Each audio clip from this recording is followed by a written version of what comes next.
నమస్కారం అండి. ఈరోజు మనము పచ్చి శనగపప్పుతో చట్నీ చేసుకుందాం. పాతకాలంలో ఎప్పుడైతే 70-80 ఇయర్స్ బిఫోర్ ఎలా చేసుకునేవాళ్ళో అలాంటి పద్ధతిలో ఈరోజు మనం చేసుకొని చూద్దాము. మాకు అమ్మ వాళ్ళు అమ్మమ్మ వాళ్ళు చెప్పేవేనండి ఇవన్నీ, మాకేం తెలిసి కాదు. చూడండి, పచ్చిమిరపకాయలు ముందు నీళ్ళల్లో కడిగేసుకొని ఉడికి కాసేపు వేయించుకుందాము. తర్వాత కాసంత నూనె వేసి వేయించేసుకుందాం. ఇప్పుడు పచ్చి శనగపప్పు దాంట్లో వేసేసి వేయించుకుందాం. ఇది కూడా మనకు పండినవేనండి.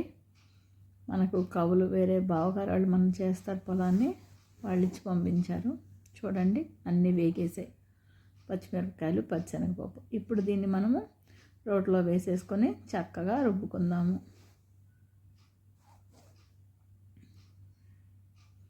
చూడండి, రోట్లో వేసేసుకుందాం.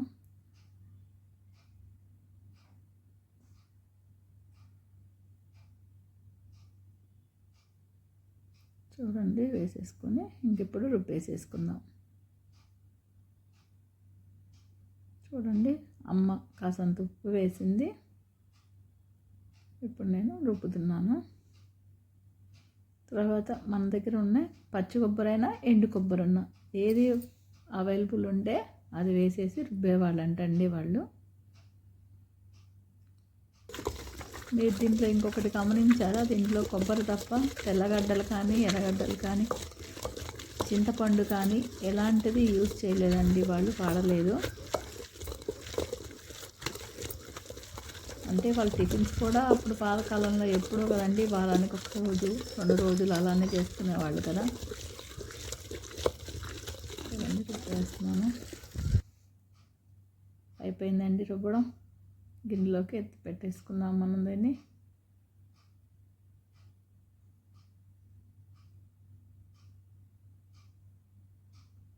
నేను మీకు చూపించేవన్నీ అండి 70-80 ఇయర్స్ బిఫోర్ మాత్రమే.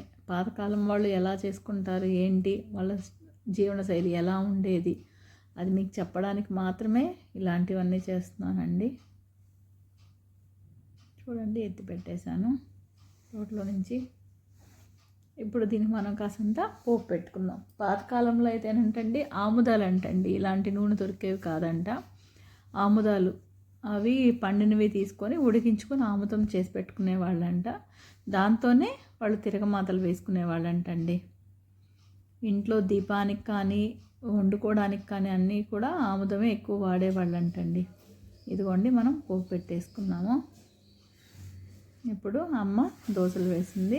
చూడండి, చట్నీ, మన దోశ చట్నీ. ఇప్పుడు మనం తినేద్దాం.